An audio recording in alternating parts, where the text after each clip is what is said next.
குலதெய்வங்களுக்கு ஜெய், குலகுருவுக்கு ஜெய், ஜெகத்குருவுக்கு ஜெய், ஆதிகுருவுக்கு ஜெய், ஆன்மீக குருவுக்கு ஜெய். ஹரே கிருஷ்ணா. இந்த பதிவு தமிழக மக்கள் மட்டுமின்றி நமது பாரத மக்களுக்கும் உண்டான பதிவுதான். நம்ம இதில் பார்க்க போகிறது குறிப்பாக தமிழக மக்கள் தெரிஞ்சிக்க வேண்டிய விஷயம். சுதந்திரம் அடைஞ்சு 75 ஆண்டுகள் நம்ம கடந்தோம். இன்னும் நம்ம மாநிலத்தோட கட்டமைப்பு முழுமை பெறலை. இன்னி கிராமம் முதல் நகரம் வரை எல்லாமே மேடு பள்ளங்களாக சீரற்ற நிலையில் தான் இருந்துக்கிட்டு வருது. இத்தனை ஆண்டு காலம் அரசியலில் ஆட்சி செய்த எந்த கட்சிக்காரர்களும் உண்மை உணர்வோடு செயல்படவில்லை என்பதற்கு இது சாட்சியாக நாம் அனைவரும் எடுத்துக்கொள்ளலாம். இன்றைக்கி குறிப்பாக பார்த்தோம்னா சீமக்கருவில் மரங்களை இன்னும் முழுமையாக அழிக்காமல் இருக்கிறோம். இது நான் சிறையில் இருந்த காலத்திலே மனுவாக எழுதி அனுப்பிச்சேன்.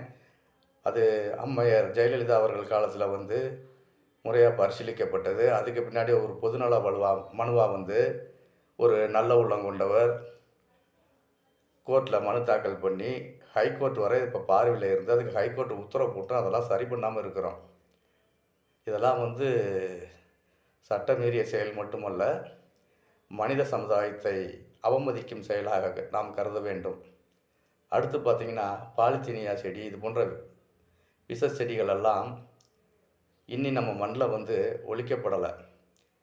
இதுக்கெல்லாம் காரணம் என்னென்னா, ஆண்டுக்கிட்டு இருக்க அரசாங்கம் எதுவுமே இது மேலே கவனம் செலுத்தணுங்கிறது தான் உண்மையான ஒரு விஷயம்.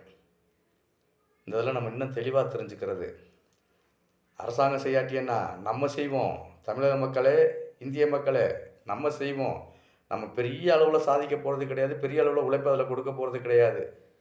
பாலித்தீனியா என்கிற பூண்டு செடி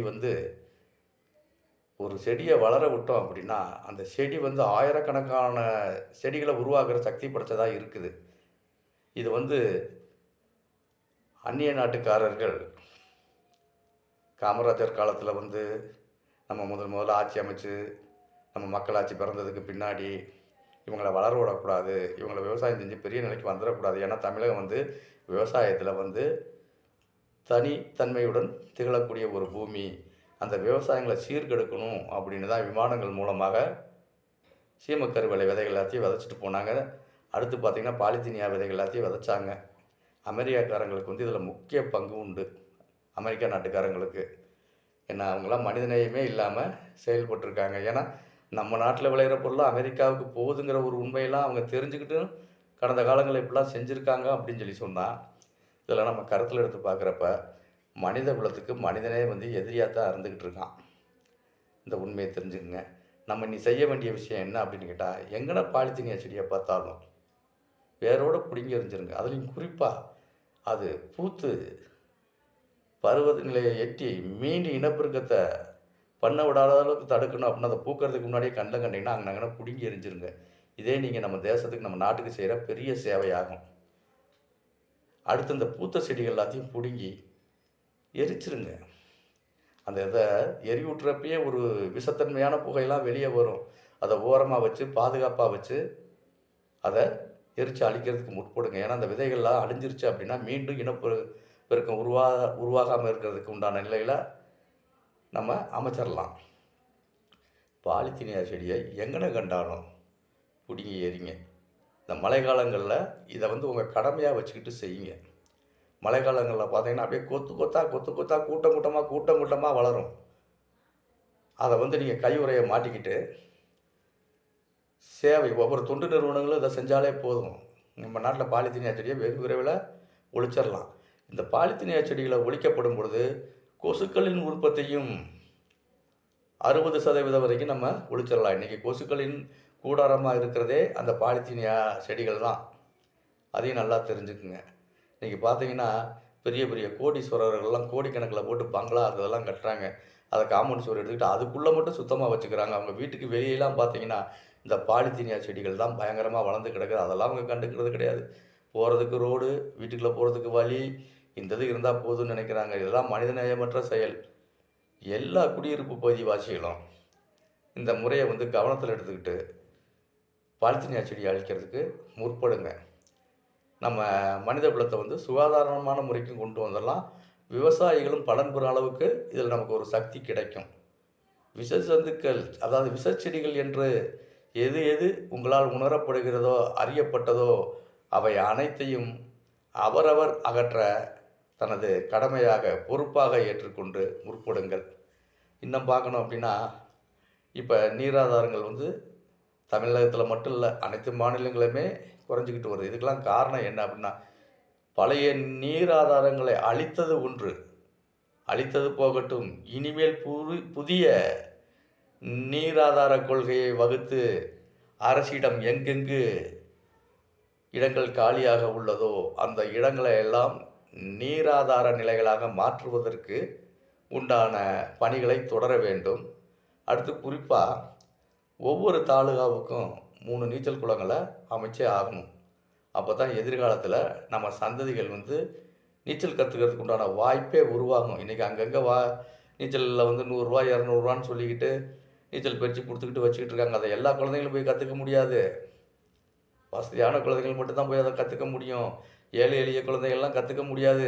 காரணம் என்னன்னா, அவங்களுக்கு நீச்சல் பழகுற அளவுக்கு நீராதார வசதிகள் கிடையாது.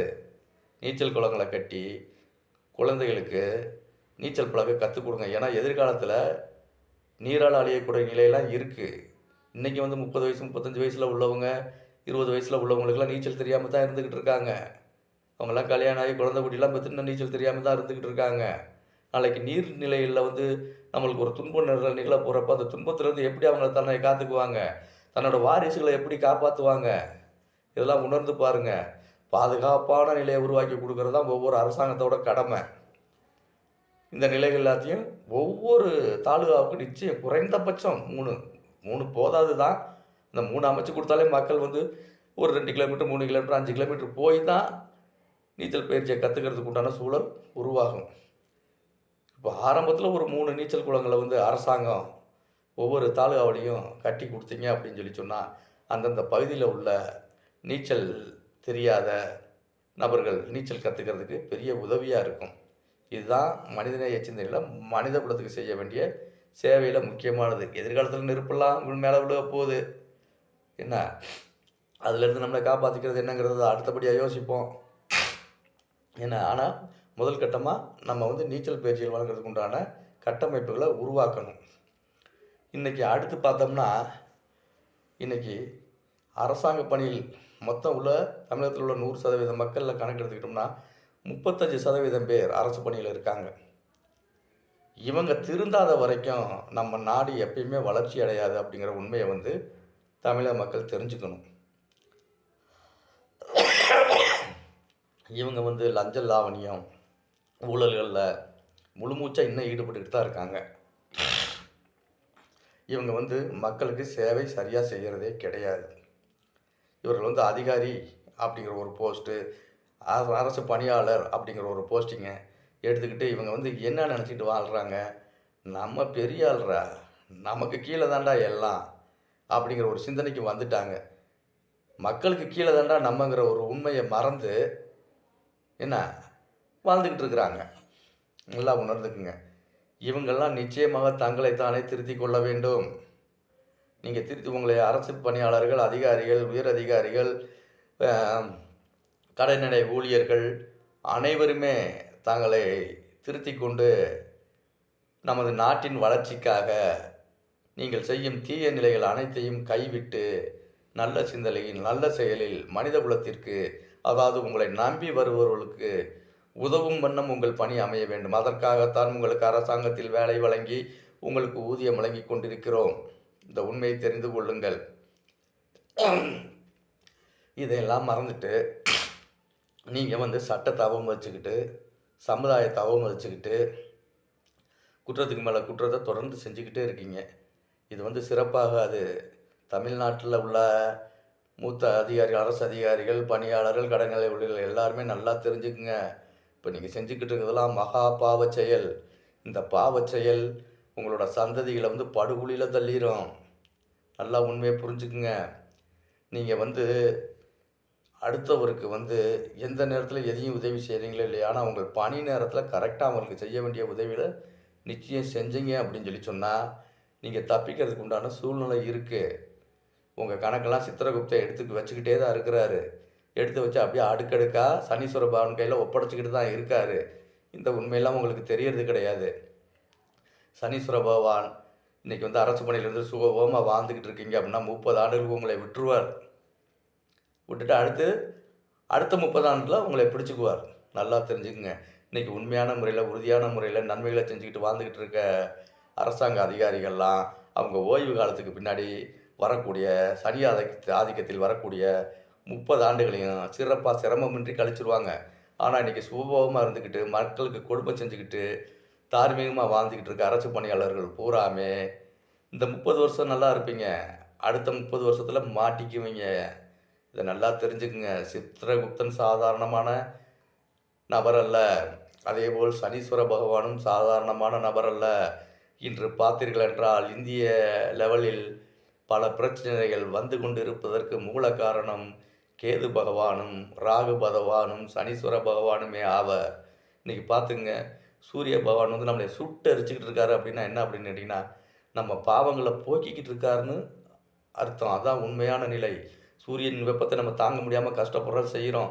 அப்படிங்கிறப்ப நம்ம அறியாமல் செஞ்ச பாவங்கள்லேருந்து இந்த கஷ்டத்தை ஏற்றுக்கிட்டு இந்த துன்பத்தால் அந்த நிலையிலேருந்து நம்ம விடுபடுறோம். சூரிய பகவான் வந்து நம்மளை சுட்டு எரிக்கிறாரு அப்படின்னா நம்மளை வந்து தண்டிக்கிறாரு அப்படின்னு நினைக்கிறது வந்து அறியாமை, மடமை, முட்டாள்தனம். சூரிய பகவான் நம்மளை திருத்திக்கிறதுக்கு ஒரு வாய்ப்பை கொடுக்குறாரு. இதை நல்லா தெரிஞ்சுக்குங்க. இன்றைக்கி விளைநிலங்கள்லாம் விளைஞ்சு கிளைஞ்சு நல்லா வளரக்கூடிய நிலையில் நீர் இல்லாமல் போயிடுச்சு. அப்படிங்கிறதுக்கு என்ன காரணம் அப்படின்னா, வருண பகவான் மனிதகுலம் செய்யும் தவறுக்காக அவரின் கடமையை அவர் செய்து கொண்டிருக்கிறார். இன்று நீராதாரத்தில் நட்டு வளரக்கூடிய பயிர்கள் வளராமல் மகசூல் கிட்டாமல் போவதற்கு காரணம் சந்திர பகவானோட செயல்பாடுகள். நாம் சுத்தமான முறையில் இல்லாததனால் சந்திர பகவான் நம்மளை தண்டிக்கின்றார். நாம் அனைவருமே சுத்தமானவர்களாக உண்மையானவர்களாகவும் நல்லவர்களாகவும் இருந்து கொண்டு இறை நம்பிக்கையை மனதில் வைத்து கொண்டு இறை வழிபாட்டை தொடர்ந்து நடத்தி கொண்டு நாம் வாழும் நெறிமுறைகளை முன்னோர்கள் வாழ்ந்த நெறிமுறைகளை கடைபிடித்து நாம் வாழ்ந்தோம் என்றால் இது போன்ற சீற்றங்களுக்கும் இன்னல்களுக்கும் துன்பங்களுக்கும் துயரங்களுக்கும் ஆளாக வேண்டிய அவசியமே இல்லை. இதுதான் ஆன்மீகம். ஆன்மீகம் சொல்லக்கூடிய விஷயங்கள் இதுதான். இன்று ஆன்மீகத்தை மனதில் எவரும் சுமக்காமல், அதாவது மனதில் கடவுளே உள்ளார், முழு முதல் கடவுளே, அவரையே அறியாமல் உணராமல் நம்முள் இருக்கிறார் என்ற உண்மை தெரியாமல் நாம் செயல்பட்டு கொண்டிருப்பதால் தான் இன்று இந்த இயற்கை சீற்றத்திலாம் நாம் சிக்கிக்கொண்டு துடியாக துடித்து கொண்டிருக்கிறோம், தவியாக தவித்து கொண்டிருக்கிறோம். இதை தெரிந்து கொள்ளுங்கள் மக்களே. வேண்டாம், உண்மை உணர்வுக்குள் வாருங்கள். உண்மை உணர்வோடு சேவையை தொடருங்கள். நன்மைகளை மட்டுமே மனதில் எண்ணுங்கள். தீமைகளை விட்டொழியுங்கள். தீயவர்களை திருத்துவதற்குண்டான முழு கடமையையும் அவனுள் செலுத்துங்கள். அவனுக்கு என்ன தேவையோ அதை அறிந்து அவனுக்கு வழங்குங்கள். ஒருவனுக்கு எது தேவை என்பதை அவன் அடைந்து விட்டால் அவன் நல்லவனாக ஆவது உறுதியிலும் உறுதி. இந்த உண்மை நிலைகளை தெரிந்து கொள்ளுங்கள். சாதாரணமானவர்களாக நீங்கள் வாழ்க்கை வாழ்வது வீண். நாம் எதற்காக இந்த பூமியில் பிறந்தோம்? தொன்று தொட்டு சந்ததி சந்ததியாக எதற்காக வாழ்ந்து கொண்டிருக்கிறோம் என்ற நிலையெல்லாம் நீங்கள் உணர்ந்து கொள்ள வேண்டும் என்பதற்காகத்தான் எளிமையான முறையில் இந்த வீடியோ பதிவை நான் வெளியிடுகிறேன். மனிதநேய பேரியக்கம் என்ற நிலை விரைவில் இந்த தேசத்தில் உருவாகும். மனிதநேய பேரியக்கம் என்றால் மனித ஆற்றல்களை கட்டி காத்து அவர்களுக்கு சிறப்பான உண்மைகளை ஊட்டி அவர்களை வளர்த்தெடுத்து எதிர்கால நிலையில் அவர்கள் இந்த பூமியில் நிலையான நிலையை வழங்கி செல்வதற்கு உண்டான சக்தியை வழங்குவதற்காகத்தான் மனிதநேய பேரியக்கம் ஒன்று உருவாகப் போகிறது. இது முழு முதல் கடவுள் எடுத்த முயற்சியாகவே நான் உணர்கிறேன், நான் கருதுகிறேன். தற்போது மனிதநேய பேரியக்க தொண்டு நிறுவனத்தை, மனிதநேய விழுதுகள் தொண்டு நிறுவனத்தை தொடர்ந்து என்னால் முடிஞ்ச வரைக்கும் நான் நடத்திக்கிட்டு வர்றேன். ஆனால் அதில் பொருளாதார சிக்கல்கள் நிறைஞ்சு கிடக்கு. இப்போதைக்கு என்னால் உடல் உழைப்பை தான் மக்களுக்கு சேவையாக தர முடியுதே தவிர, அவர்கள் எதிர்பார்க்குற பொருளாதாரத்தை என்னால் அவங்களுக்கு வழங்க முடியல. ஆனால் நிச்சயம் வழங்குவேன். ஏன்னா நான் உண்மையாக இருக்கேன், உறுதியாக இருக்கேன், உழைச்சிக்கிட்டு இருக்கேன், நிலைச்சு நிற்கிறதுக்கு உண்டான வழிவகைகளை தேடிக்கிட்டு இருக்கிறேன். அந்த நிலைகள் எனக்கு விரைவில் அமையும். இந்த குரு பயிற்சியில் அது கிடச்சிரும் அப்படிங்கிற நம்பிக்கையோடு நான் வாழ்ந்துக்கிட்டு இருக்கிறேன். நான் வந்து சூரிய திசையில் பிறந்தவன். சூரிய பகவானோட ஆதிக்கத்தால் நான் என்னோடய செயல்பாட்டை கொண்டு செலுத்திக்கிட்டு இருக்கேன் அப்படிங்கிறது எனக்கு நல்லா உணர முடியுது. இந்த காரணத்தினால மக்களை வந்து நேசிக்கிற ஒரு தூய சிந்தனை எனக்குள்ளே இருக்குது. தேசத்தை நேசிக்கிற தூய சிந்தனை எனக்குள்ளே இருக்குது. கடவுள்களை நம்பி அவர்களுக்கு வழிபடக்கூடிய சிந்தனையும் எனக்குள்ளே இருக்குது. இதையெல்லாம் நான் ஒருங்கே செஞ்சுக்கிட்டு இருக்க காரணத்தால் எனக்கு நல்ல வழி கிட்டணும்னு நம்புகிறேன். மாற்றமாக மாற்றுவோம் முன்பு அந்த மாற்றத்தை திறமையான நிலையில் மாற்ற முற்பட வேண்டும் என்பதே எனது நிலைப்பாடு. ஒன்றை உருவாக்கிட்டோம் அப்படின்னு சொல்லிச்சுட்டா அதை தொடர்ந்து கவனிக்காமல் விட்டுட்டோம் அப்படின்னா நம்ம உருவாக்குனதே வேஸ்ட் ஆயிரும். உருவாக்குனதை கண்ணு கருத்துமாக பார்த்து நம்ம பார்வையிலே வச்சுக்க முடியலனாலும் நம்ம பார்வைக்கு இணையான நபர்கள்கிட்ட அதை சொல்லி அவர்களை வழிநடத்த கற்றுட்டு போகணும். நம்மளே எல்லாத்தையும் செய்ய முடியாது. ஏன்னா கூட்டு முயற்சியில் தான் எல்லாத்தையுமே செய்ய முடியும், வெற்றி பெற முடியும். இந்த உண்மையை தெரிஞ்சுக்குங்க. அடுத்த பதிவில் உங்களை நான் சந்திக்கிறேன். ஹரே கிருஷ்ணா. ஆயுஷ்மான் பவ, கீர்த்திமான் பவ, ஜெய் பவ.